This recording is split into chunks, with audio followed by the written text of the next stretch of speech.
What's going on, guys? Clan Brandalorian. I'm the Brandalorian. Let's get into this episode today.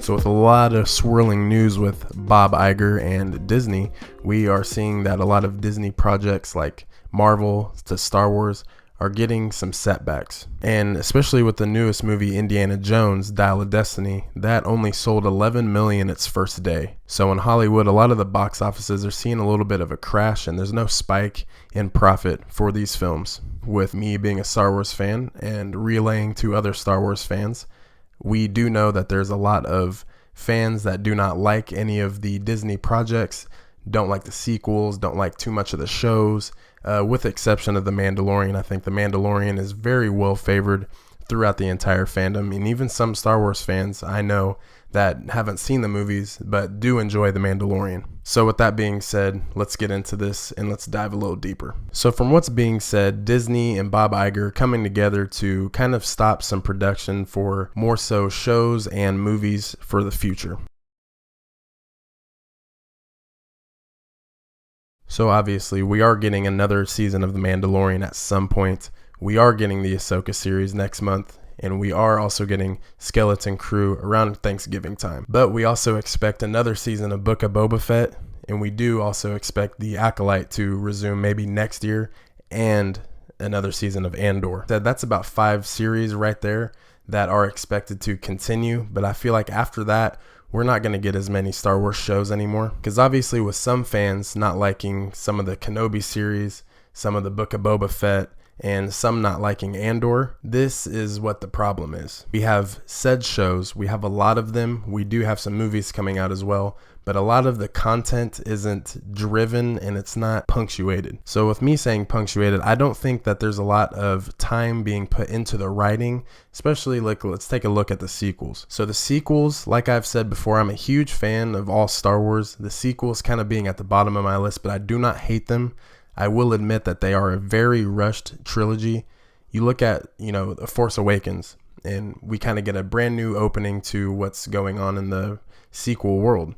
We have our old characters, Han, Luke, Leia, Chewbacca, and we get a mixture of new characters as well. And obviously, we could deep dive into those characters and continue their legacy, but we got to mix some new characters in. Makes sense. But then we get The Last Jedi, and it kind of cuts in and out. We don't know what the actual, and then Luke is just not the Luke we know. He's kind of playing down a little bit. He doesn't really care about what's going on, and that's just not Luke Skywalker. But then we go into Rise of Skywalker, and then Rey is now a Skywalker, and a lot of fans don't like that. A lot of people don't like that, and that's okay. We all have things we like and things we don't like. All of that is just rushed, and I feel like that's because we're spending a lot of time trying to please everyone instead of giving true direct content that Star Wars fans are used to from George's era. George Lucas's era of Star Wars cannot be beaten, but in my opinion, if we let Dave Filoni cook a little bit, I think that is where we get some good Star Wars content continuously.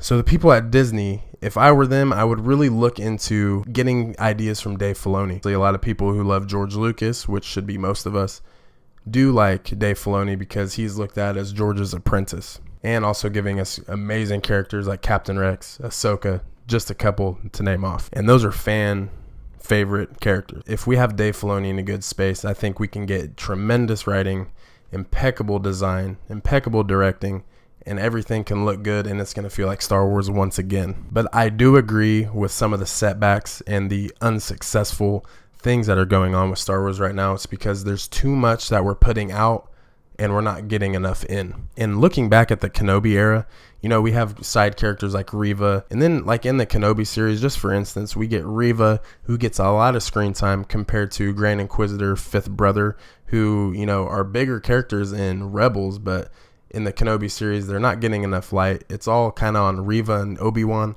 And it's just a weird dynamic, but still a great series. But it's just things like that. Obviously, if we would have spent a little more time, we could have made the Fifth Brother look just a little bit more kind of like how we looked in Rebels. And same with Rupert Friend, great actor, pulling him in and letting him run the Inquisitor. And he also never did watch any episodes of Rebels to kind of deep dive into the character. It's not just to me, and it's not just to Star Wars fans, it's to everyone across the board. Just kind of going back and diving into those characters, diving into the story, diving into the lore of canon Star Wars, and giving fans what they want to make the best story possible. And if you kind of look at Clone Wars and Rebels, it's almost perfection. There are some things in it, of course, not everyone likes. There's a couple things that I don't like, but that doesn't knock from the series at all itself. Then, like a mysterious character, one of the most fan-favorited characters in all of Star Wars, Boba Fett, he gets his own show. He's a badass in The Mandalorian, and once he gets his own show, he wants to rule with respect.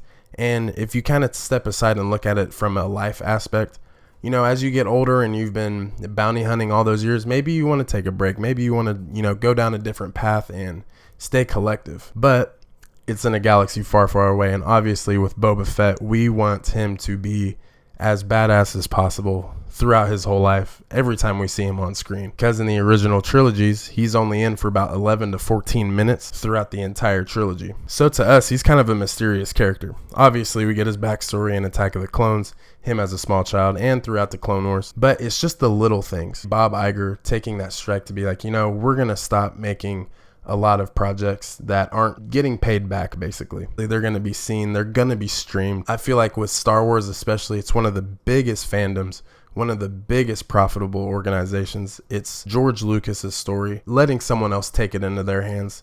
And we just need the best thing possible. That's why some of us are upset. That's why some of us are okay, is because it's a huge deal to us. But like I said, just keeping it short and sweet. I think it's a good move.